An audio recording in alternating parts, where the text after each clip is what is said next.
It's a Saturday afternoon, and your kid just finished drawing something. A house, a person. Who knows? And they hold it up with that look. You still remember that look. Eyes wide and waiting, and you say what every parent says.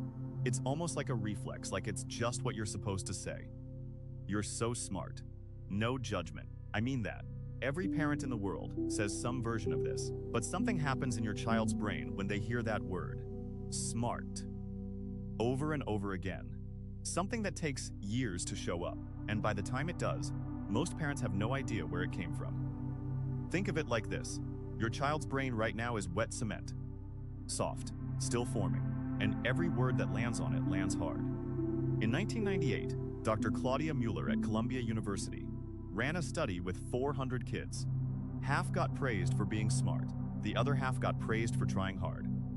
That's the only difference. Then she gave them a harder task. The smart kids? Most of them picked the easier option. They quit faster. They stopped enjoying it. 8 minutes from now, you're going to understand exactly what happened in their brains and the one thing that actually works instead. So what actually happened to those kids in the study? You've probably seen it yourself, a child who starts something new, gets told they're smart, and then the moment it gets hard, they shut down. They say, I can't. They walk away. Most parents think that's a confidence problem. It's not. Here's what's actually going on. Your child's brain has a system, think of it like an internal thermostat that decides how much effort is worth spending on something. And that thermostat gets calibrated early. Really early. When you praise a child for being smart, their brain files that away as an identity. I am smart.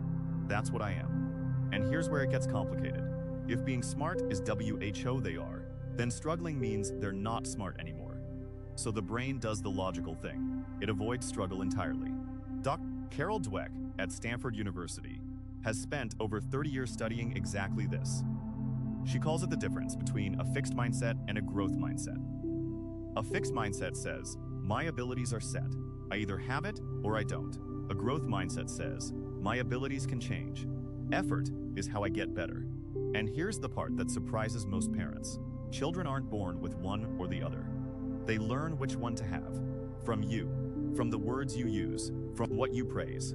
Think about what happens in the brain when a child hears yours, so smart, after finishing a puzzle. Brain releases. That's the reward chemical. It feels good, but the dopamine is now linked to the outcome. The finished puzzle, the result. Not the effort, not the struggle, not the process. So the next time your child faces something hard, something where the outcome isn't guaranteed, the brain quietly says, this doesn't feel safe. Dr. Dweck's research found that children praised for intelligence were significantly more likely to lie about their test scores to appear much smarter. They weren't bad kids. Their brains were protecting the identity they'd been given. You've been handing your child a label without realizing it. And their brain has been building a cage around it ever since. So what do most parents do when they see their child struggling? You can picture this. Your kid is practicing writing, pencil nearly snapping from gripping too hard, face flushed, about to cry, and you say, because you love them, because you want them to feel better, it's okay. You're so smart, you can do this. Sounds right, but their brain just received a very different signal from what you thought you were saying. There are 3 mistakes most parents make, and all 3 come from real love. No judgment here. Mistake 1, praising the outcome, not the process. That's such a beautiful drawing. You're so good at math. You finish so fast. What do all of those praise? The end product, the thing that's already done. Their learns that their value lives in the output, not in the effort it took to get there. So when the output isn't guaranteed, they don't try.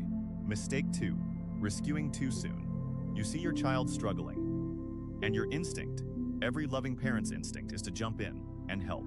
But here's what the research actually shows.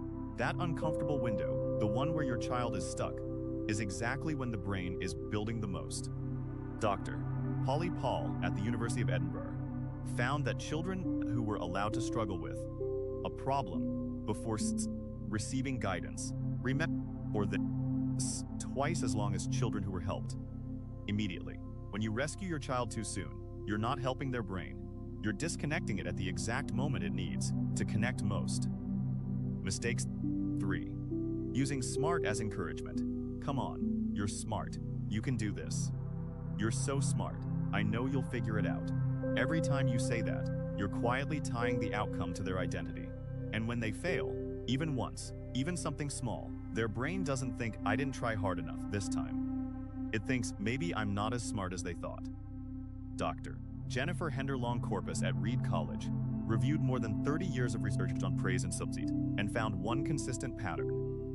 Praise that targets innate ability, smart, talented, gifted, reduces long-term motivation, not increases, reduces. You're not doing anything wrong. You're doing exactly what you were taught to do. The problem is that what we were taught was wrong. So here's what I want you to take away from this video. Your child isn't lazy. Your child isn't lacking confidence. Your child doesn't have a motivation problem. Your child is doing exactly what their brain was wired to do, protecting the identity you gave them. And here's what's actually remarkable about this. The brain doesn't distinguish between "you're so smart" said with love and "you're so smart" said as pressure. It only hears, "Smart is what I am, and what I am can be taken away." Dr. Lisa Blackwell at Columbia University followed 373 students through the transition to junior high. One of the most academically challenging periods a child goes through. Students who were taught that the brain can grow through effort, that intelligence isn't fixed, continued to improve their grades. Students who weren't taught that saw their grades decline, same age, same environment. The only difference was what they believed about their own brain. This isn't about stopping praise. This is about praising the right thing. When you praise effort, their brain learns that effort produces results. When you praise strategy, their brain learns that approach can change. When you praise persistence, their brain learns that struggle is part of the process, not a sign of failure. Intelligence isn't something your child has. It's something your child is building. So what do you do with all of this? 3 steps, specific. Starting today. Step 1. Swap smart for effort. Not "you're so smart, but you worked really hard to figure that out." Not "you're such a good drawer, but you didn't give up when it got hard." I noticed that. Sounds small, but their brain is recording every word. You're not praising the result. You're praising the process.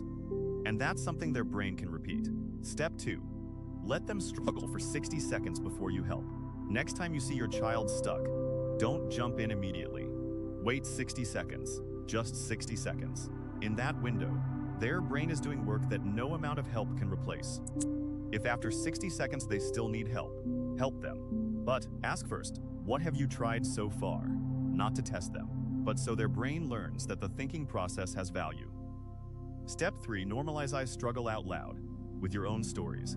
Children learn from watching, not from lectures. When you hit a wall, say it out loud.